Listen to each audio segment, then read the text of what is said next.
missiyamiz yaqin 5 yilda milliondan oshiq ishchi o'rin yaratish.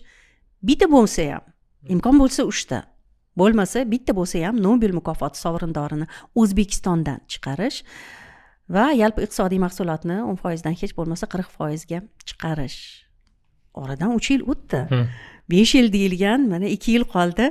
U yog'iga endi nima deysiz? Alloh nasib qolar. Biz hozir o'zimiz qurimiz yetgani mingtacha atrofida odamlar ish bilan ta'minladik. Hozir maktablarimiz, o'quv markazlarimizda 1000 dan ziyod bo'libdi, 1000 dan ziyod Xudoga shukr odamlar ishlayapti. 1000 ta muhammadlar kerak ekan. Lekin biz o'ylagan narsa har doim arifmetik progressiya bo'yicha ketmaydi. Xudoyim juda tez beradi.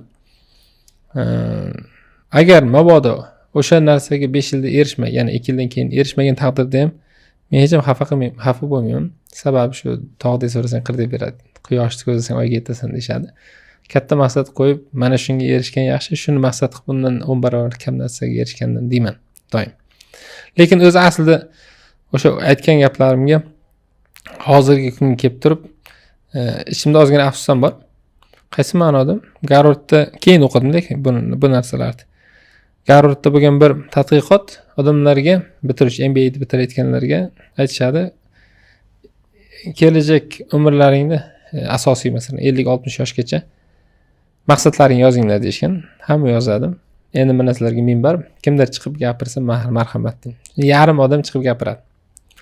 Chiqib gapirganda qolganlar eshitib turib, bu yoqdagi kuzatuvchilar ular yozaveradi har bir parametr bo'yicha va xayrlashadi. Oradan ancha vaqt o'tgandan keyin ularning hayoti qanday ketdi desa, gapirganlarga nisbatan gapirmaganlar yutib chiqqan. Nimaga desa, o'sha joyda hamma deyarli a nuqtada bo'lgan va o'z maqsadlarini aytganlar b nuqta haqida gapirishgan. Miya biror bir ishni qilaman deysizmi, qilib bo'ldim deysizmi, boshqami aytsangiz, narigi odamni o'sha ishni qildi deb qabul qiladi. Ya'ni a nuqtadagi odam eshikdan xayrlashayotgan paytingizda siz shu narsalarni qilaman degan paytda siz uni b da deb qabul qilasiz. A da emas. Lekin ichida saqlaganlar ularni asl holati hozirgi yurish turishini bilgani uchun a da deb qabul qilasiz. Oradan yillar o'tadi, misol uchun 3 yil o'tishi mumkin. Mana bu b ga harakat qilayotgan odam mana shuncha harakat qilgan bo'lishi mumkin.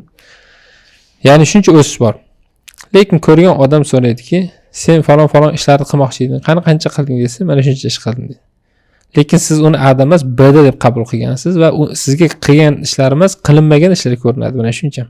Keyin aytadiki, sen falon narsalar qilmoqchi eding, bu ketishsa qachon qilasan deb ko'rgan odam ularni demotivatsiya qilavergan va mana shu yerdan turib cho'kish boshlanadilar. Endi a da xayrlashganlar, maqsadini hech kimga izhor qilmaganlar, bildirmaganlar. Xo'p, shu paytgacha endi nima ishlar qilding desa, misol uchun IELTS oldim, boshqa qildim, mana shunaqa ishlar qildim desa, "Oho, sen uje avval men bilganimdan ancha o'sibsan" deb uni qilgan ishlari ko'zga ko'rinadi, qilmagan emas. Va yanada dalda berib, o'shaning uchun ishlarini yaxshisi maxfiy qolgani va bajarilgani ekanda. Ya'ni men bu tadqiqot haqida umuman hayotiy tushunchalar, yoshlik masalasida gapirganimga afsuslanaman, lekin u yo'ldan hech qaytmaymiz, ya'ni oxirigacha inshaalloh borish nasib etsin. Ya'ni 2050 strategiyasi hamon jamoangizda. Ha, u asli bitta menga taalluqli emas, butun O'zbekistonda har bir fuqarolik bo'yicha sifatida vision bo'lish kerak 2050 gacha. World Bank va hokazo boshqa tashkilotlar hammasi 2050 ga dunyo bo'yicha strategiyasi bor.